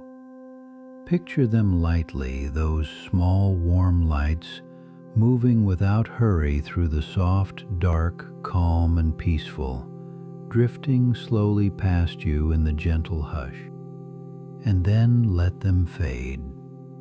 Return gently to your own quiet room, your own soft rest, the warmth of those lights lingering with you like the glow of a kind and peaceful dream. Beyond their power as cues, smell and taste hold memories of their own, a deep and ancient form of remembering tied to the oldest parts of the mind. We can learn quickly which tastes and smells are good and which to avoid, and these lessons can last a lifetime, held firmly with very little need of repeating. This swift and lasting learning makes deep sense, for in the living world the lessons of taste and smell can matter greatly, well worth keeping at the first encounter. So a single strong experience of a flavor or a scent can leave a memory that endures, written deep and fast in a way that few other kinds of learning ever match. It is a reminder that memory is not one single thing, but many, some swift and ancient, some slow and new, each tuned to the kind of knowing it was shaped to hold. Our bodies carry a great store of memory in their very movements, a remembering held in motion, learned through doing, and kept through the doing of it again. Every practiced gesture, every smooth and familiar motion rests upon a memory built through repetition, the body recalling the shape of a movement it has made many times. This kind of memory is wonderfully durable, often outlasting our memory of how we learned it, the skill remaining long after the lessons that built it have faded away. It works below awareness, freeing us to move through the world with grace and ease, our bodies faithfully recalling 1,000 learned motions while our minds attend elsewhere. So within the smooth flow of all you do lies a deep memory of movement, faithful and quiet, holding the long-learned shapes of action safe below the level of thought. Among the mind's special gifts is its remarkable memory for faces, the way we can know one face among thousands, recognizing it again across long stretches of years. This skill is so deep and so swift that we hardly notice it, knowing a familiar face in an instant far faster and surer than we could ever describe it in words. Parts of the brain seem especially given to this work, tuned to the subtle patterns of a face, holding a vast gallery of the faces we have known across our lives. It is a memory of great value, for to know one another by sight is woven deep into a social life, and so the mind keeps faces with particular and faithful care. So you carry within you a quiet crowd of remembered faces, each one known at a glance, a deep and effortless memory working softly behind every familiar greeting. The mind holds places and paths with a special ease, building within us a kind of inner map of the spaces we have moved through and the routes between them. We remember the way home, the turns of a familiar walk, the layout of a well-known room, often without effort, the route unspooling within us as we go. This deep gift for place is part of why the old memory palace works so well, for it borrows the mind's natural strength at holding spaces and journeys and lends it to other things. Within the brain, certain cells seem to track where we are and where we have been, helping to weave the remembered map by which we find our way through the world. So you carry a quiet cartography within you, a remembered landscape of all the places you have known, by which you move through the world without ever needing to relearn the way. Because memory is reconstruction, the mind is forever filling small gaps, smoothing the broken pieces of the past into a whole that feels seamless and complete. Where a detail is missing, the mind gently supplies what seems most likely, weaving the inferred so neatly into the recalled that we cannot tell the two apart. This gap filling is usually helpful, letting us recall the gist of a thing without every detail, building a usable whole from the fragments that remain. Yet it is also why memory can sometimes err, for the mind's plausible fillings are not always true, and a likely guess can settle in as a remembered fact. So the past we recall is part true trace and part gentle inference, woven together so smoothly that the seam never shows, a whole composed of memory and quiet guess alike. Memory tends to keep the gist of a thing more faithfully than its fine detail, holding the heart and meaning of an experience while the particulars soften and slip away. We may recall clearly what a day meant to us, its mood and its shape, while the small details, the exact words, the precise scene, grow hazy and uncertain over time. This is no failing but a sensible thrift, for it is the meaning of our days that matters most, and the mind wisely keeps the gist while letting the lesser details go. It is why we can recount the shape of a story long after forgetting its exact words, the essence held fast while the surface gently dissolves. So memory is a keeper of meaning more than of detail, holding the heart of the past clearly while its fine particulars soften, like a landscape kept in feeling though hazy in line. Let us return to sleep, that gentle ally of memory, and to the quiet sorting it performs, choosing through the night what to keep and what to let gently go.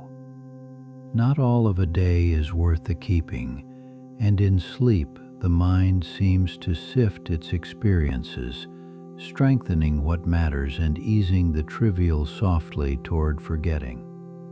This nightly sorting helps keep the library of the mind clear and useful, the important moments deepened, the unneeded clutter gradually cleared away while we rest. So the rest you take is a kind of housekeeping for the mind, a quiet ordering of the day's gatherings, done gently in the dark while the waking world is set aside. There is comfort in trusting this nightly work as you drift, knowing your own mind will sort the day with care, keeping the dear and releasing the rest while you sleep. In sleep we also dream, and dreams seem somehow tied to memory, weaving together pieces of our days into strange new wholes, though just how and why remains a gentle mystery. Fragments of recent experience often drift through our dreams, mingled with older memories and with things imagined, recombined in ways the waking mind would never choose. Some think this nightly weaving may help the mind connect and consolidate, blending the new with the old, finding links and patterns below the level of waking thought. We do not fully understand the place of dreams in memory, and it is honest to say so, yet the closeness of dreaming and remembering hints at quiet work being done. So as you sleep tonight and perhaps dream, your mind may be softly weaving the threads of memory in its own deep way, a gentle work we glimpse but do not yet fully know. It helps to remember that memory is not a single thing, but many systems working together, different ways of holding the past, each with its own home and its own manner. The memory of facts is held differently from the memory of skills, and both differently from the memory of feelings, each kind kept by its own quiet machinery within. This is why one kind of memory can be strong while another is weak, why someone may forget a name yet keep a skill perfectly, the systems being separate and distinct. So when we speak of memory, we speak of a whole orchestra of systems playing together yet each with its own part, the music of remembering rising from all of them at once. It is a more wondrous picture than a single store could ever be, not one shelf but many, not one keeper but many, all working softly together to hold our past. Memory changes across the long arc of a life, growing and shifting as we do different in the swift learning of youth than in the deep stores of later years. The young mind takes in the new with remarkable speed, building the great foundations of language and skill and knowledge upon which all later learning will rest. In the fullness of life we carry vast stores, decades of episodes and facts and skills, a deep and settled library built up slowly across the years. Some kinds of memory may grow a little slower to summon with age, while others, the deep and practiced ones, remain steady and sure across the whole long span. So memory is a companion that changes with us through our days, swift in the beginning, deep in the fullness, faithful in its own ways across the whole gentle arc of a life. Unlike a vessel that fills and can hold no more, the library of long-term memory seems to have room enough for all we could ever bring it, growing without ever running out. Far from filling up, the mind that learns more often finds it easier to learn still more, each new thing finding old companions to link to, settling in among them with ease. This is because new knowledge attaches to what we already hold, and a richer web offers more places for the new to fasten, so that learning begets the capacity for learning. So there is no need to fear running out of room, no shelf so full it cannot take one more book. The library only deepens and widens the more we entrust to it.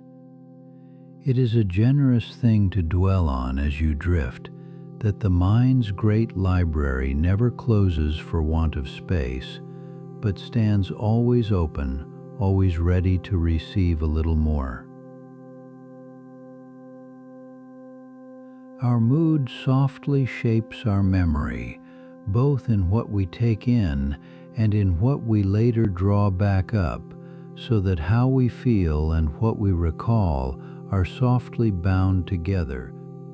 We tend to remember more easily things that match our present mood, a calm mind reaching more readily for calm memories, the feeling of now coloring the past we summon. And the mood we are in while learning can become woven into the memory itself, returning faintly when we recall it, the feeling kept alongside the fact.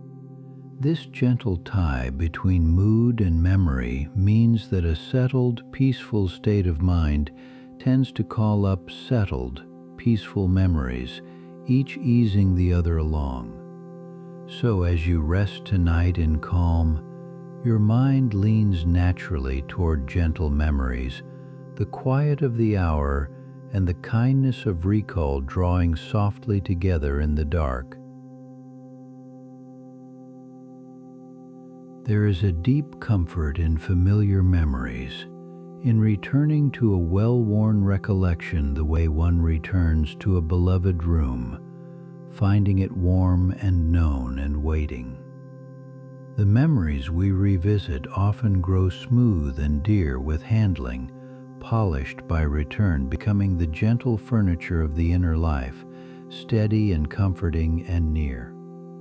To call up a happy memory is a quiet pleasure freely given, a warmth available within us at any time, needing nothing of the world to be enjoyed once more. This is one of memory's softest gifts, that it lets us carry our dearest moments with us always, to be visited again whenever we wish, a comfort kept close at hand. So among all that memory does, this gentle one may be the kindest, the keeping of our happiest times where we can always reach them, a quiet warmth held safe within. Memory is a bridge across time, joining the past to the present, letting what once was reach forward to inform and enrich the moment we are living now. Without it, each moment would stand alone, cut off from all that came before, and there could be no learning, no continuity, no growing wiser as the years go by. Because we remember the lessons of the past are present to us still, the loved faces near, the learned skills ready, the whole of our history faithfully available within. And memory reaches forward too, for upon it we build our sense of what may come, imagining the future from the pieces of the remembered past. So memory binds together the whole of our time, past and present, and the imagined days to come, a gentle bridge along which our one continuous life flows softly forward.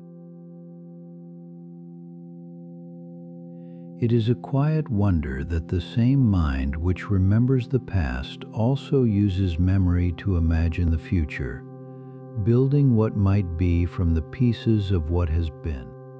When we picture a coming day, we assemble it from remembered fragments, drawing on the stores of the past to construct a scene that has not yet and may never come to pass. This is why memory and imagination are so closely kin, both reaching into the same deep stores, the one to rebuild what was, the other to fashion what might be. So the rememberer is also the dreamer of tomorrows, the past becoming the raw material of the future, the mind composing what is to come from all it has gathered and kept.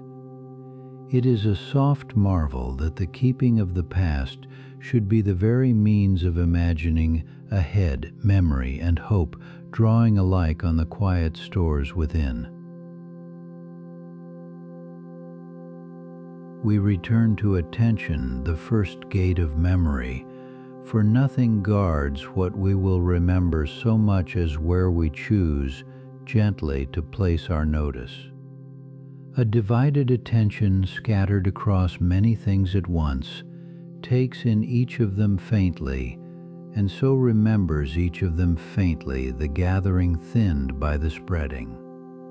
But attention given fully to one thing takes it in deeply, encoding it richly, and so remembers it well, the single focus lending the moment a firmer and clearer trace. So a thing attended to with care so often stays, while a thing met amid distraction slips away, the depth of our noticing shaping the depth of our keeping. So to remember well is, in large part, simply to attend well, to give a moment our gentle and undivided notice, letting it be fully met so that it may be fully kept. Much of memory is not held alone, but shared, woven between us, for we remember together, helping one another recall, and weaving our separate pieces into a common past. In retelling a shared time, each person holds different pieces, and together we rebuild a fuller memory than any of us kept alone, the gaps in one filled by the others. This shared remembering knits a family or a friendship together, a common store of moments revisited and retold, deepening with each gentle retelling over the years. Yet shared memory is reconstruction too, and a story retold among us can shift together over time, settling into an agreed-upon shape that all come to hold in common. So memory reaches between us as well as within us, a quiet weaving of shared pasts, the moments we have lived together held more richly because they are held by more than one. Memory holds best what reaches it through more than one sense at once, a thing seen and heard and felt together, leaving a richer, more many-threaded trace.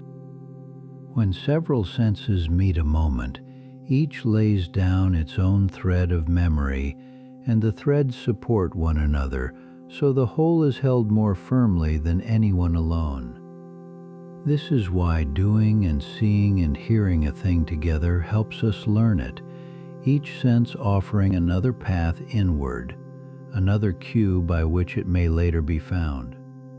A memory tied to many senses has many doors, and can be reached through any of them far easier to summon than one held by a single thin thread. So to engage the senses fully is to remember more deeply, weaving a moment into the mind through many channels at once, lending it the strength of its many threads. We have spoken of forgetting as natural and even kind, and it is worth resting again on this gentle truth that to forget well is part of a healthy and balanced mind. A mind that let nothing go would be lost in its own past, unable to find the present amid the endless detail, weighed down by all it had ever met. By releasing the trivial and the outworn, forgetting keeps us light and clear, free to live in the present rather than buried beneath the whole accumulated weight of the past. Forgetting also lets us generalize, smoothing away the particulars of many like moments to leave the useful pattern they share, the lesson freed from its details. So forgetting, gently done, is not the enemy of memory, but its quiet partner, the clearing that keeps the keeping useful, the letting go that makes the holding light.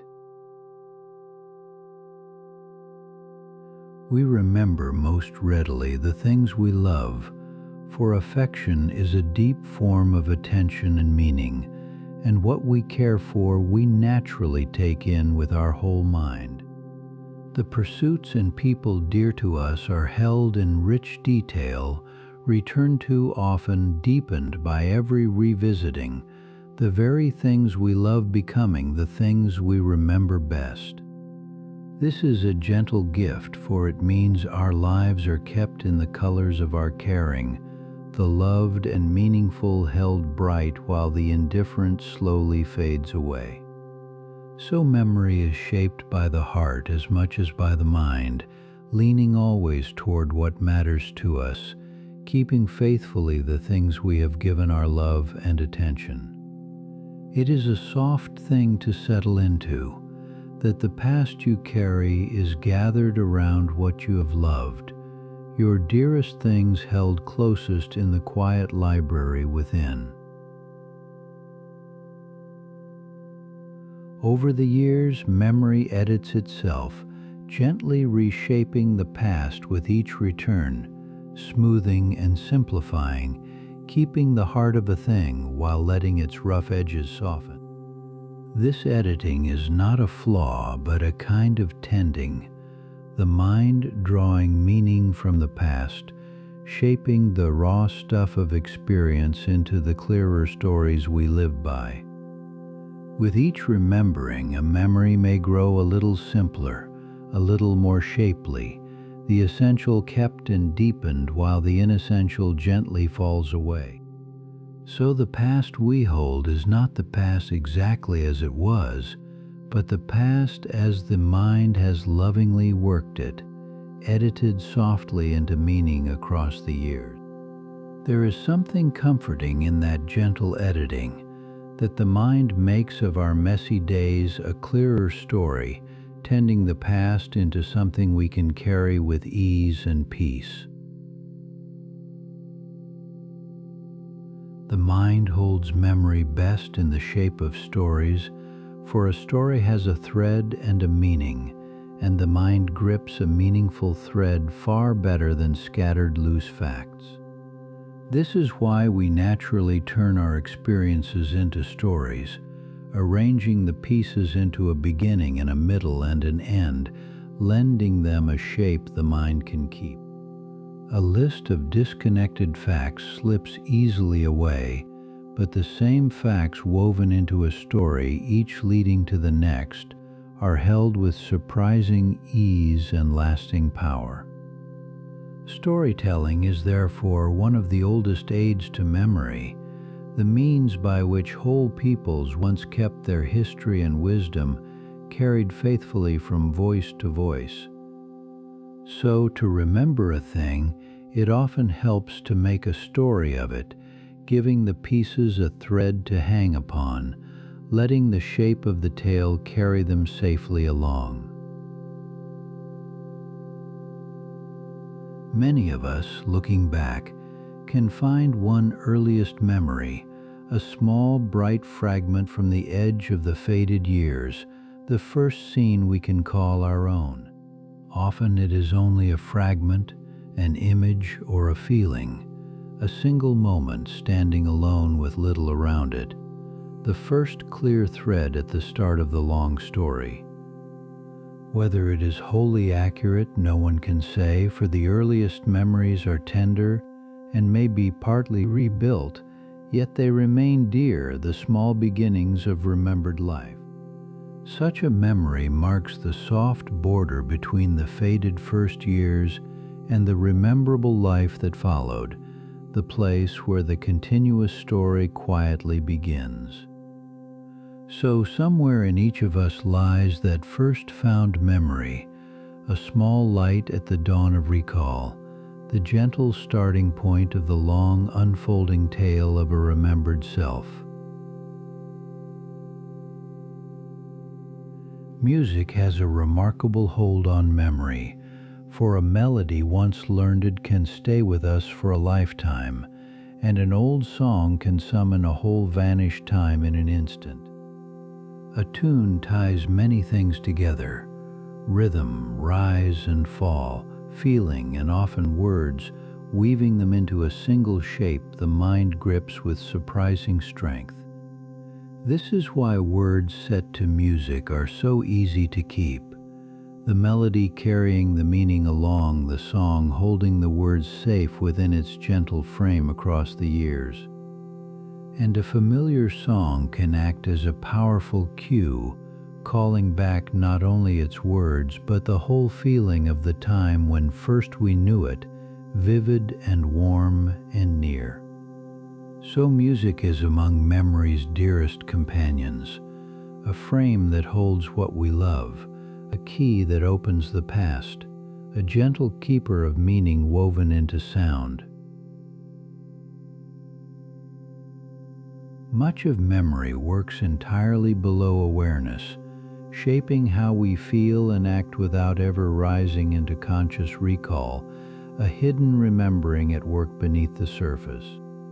A thing met before can feel easier or more familiar the next time, even when we do not consciously recall the first meeting, the earlier encounter gently smoothing the way. This unconscious memory guides much of life, lending an ease to the familiar and a faint comfort to the known, all without our ever calling the source to mind. So even when we feel we have forgotten a thing, some trace of it may remain, working softly below thought, shaping the present through a past we cannot consciously reach. It is a gentle mystery to rest upon, that so much of what we have met lives on within us unseen, guiding us quietly from below the level of all we can recall. When we recall a stretch of time, we tend to keep its beginning and its ending more clearly than its middle, the first and last more readily held than what lay between. The start of a thing stands out because it is new, and the end because it is recent, while the long middle blurs and softens, less sharply marked than either edge. This is why first impressions and final moments carry such weight in memory, the opening and the close lingering while the broad center fades into a gentle haze.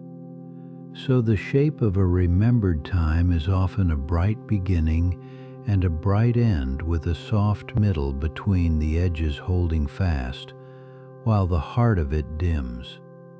It is a small quirk of memory worth knowing, this favoring of beginnings and endings, the way the mind keeps the doorways of an experience more clearly than its long hallway.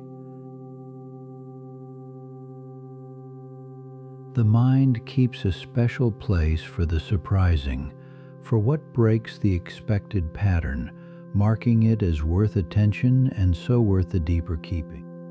When a thing unfolds just as we expected, it leaves little trace blending into the smooth background of the familiar, but when it surprises us, it stands sharply out. This is sensible, for the surprising is often the meaningful, the unexpected, the thing most worth learning from, and so the mind marks it for special remembering. It is why an ordinary day fades while an unusual one stays, the break in the pattern lending the moment a brightness that holds it firmly in the mind. So surprise is a quiet friend to memory, the unexpected catching and keeping what the expected would let slip, the mind ever leaning toward what stands out from the rest. There is a gentle layer of memory that watches memory itself, a quiet sense of how well we know a thing, of whether a fact is firmly held or hovering just out of reach. This is the feeling that tells us we surely know an answer even before we find it, or warns us that a thing is shaky, only half held, not to be fully trusted. It is a kind of inner gauge of our own knowing, usually quite reliable, guiding us in how much to lean on a given memory and when to reach for help instead. This watching layer lets us manage our own remembering, knowing what we know and what we do not, a quiet wisdom about the contents of our own deep store. So the mind not only remembers, but knows something of its own remembering, a soft self-awareness woven through memory, guiding us gently in the use of all we hold. A thing we delight in is learned with astonishing speed, for joy is a deep form of attention, and what we meet with pleasure we take in fully and almost without effort. This is why a beloved pursuit fills the mind so readily with detail, the hours of delight encoding richly, the loved knowledge growing deep with hardly any sense of work. Pleasure and curiosity open the gates of memory wide, drawing us to attend, to return to dwell, and in that glad dwelling the memory is built strong and lasting. So the surest learning often feels least like labor, carried along by interest and delight, the mind keeping eagerly what it loves to dwell upon. It is a kind truth for any learner that to find the joy in a thing is half the keeping of it, for what we love we remember almost without trying. Our sense of how much time has passed is itself shaped by memory, for a stretch of life rich with new and varied memories feels, in looking back far longer than an empty one. A time crowded with fresh experience lays down many memories, and in recollection those many markers make the time seem full and long, a richly furnished stretch of days. A time of sameness, by contrast, leaves few distinct memories, and so it seems to have slipped by quickly when we look back, a smooth and featureless span. This is why new and varied days seem to stretch time generously, while routine ones seem to compress it, the difference lying not in the clock, but in the memories left behind. So to fill our days with the new and the meaningful is, in a quiet way, to lengthen the remembered life, lending it the rich texture that makes time feel full and deep. Even a well-kept memory is not always at our command, for recall has its soft limits, and a thing firmly held may still hide for a while when we reach for it. Sometimes the path to a memory is momentarily blocked, the trace present but the route to it unclear, the thing known yet just then beyond our grasp. Often the gentlest way past such a block is not to strain but to ease off, to turn the mind elsewhere and let the memory surface on its own a little later. The reaching mind can tense around a memory and hold it back, while the relaxed mind lets it rise freely, which is why so much returns to us the moment we stop trying. So recall rewards a gentle hand, the soft approach often finding what the hard grasp misses, the memory rising easiest when we let it come in its own quiet time. Among the most useful of memories are those of lessons learned, the warnings carried forward from past difficulty, so that we need not learn the same thing twice. A single hard lesson can leave a memory that lasts a lifetime, the mind marking it deeply because such knowledge is so plainly worth the keeping. This swift, strong learning from experience is one of memory's great gifts, letting the past protect the future, the lesson of one moment guarding all the moments to come. It is why a thing learned the hard way is so seldom forgotten, the mind holding tightly to the knowledge that mattered most, woven deep and fast into the lasting store. So memory is not only a treasury of pleasures, but a keeper of hard-won wisdom, carrying forward the lessons of our days to light and guard the path ahead. A calm and settled mind remembers more easily than a hurried or anxious one, for tension narrows and scatters attention, while calm opens it wide and steady. When the mind is at peace, it can attend fully, encode richly, and reach freely into its stores, the gentle state itself lending strength to both the keeping and the calling. Worry, by contrast, crowds the mind, leaving less room to take things in and tangling the paths of recall, so that memory works less smoothly under its weight. This is one more reason that rest and ease serve memory so well, the calm mind being the one that learns and remembers with the greatest grace. So the very peace you settle into now is itself a kindness to your memory, the quiet of this hour clearing the way for the mind to keep and find with ease.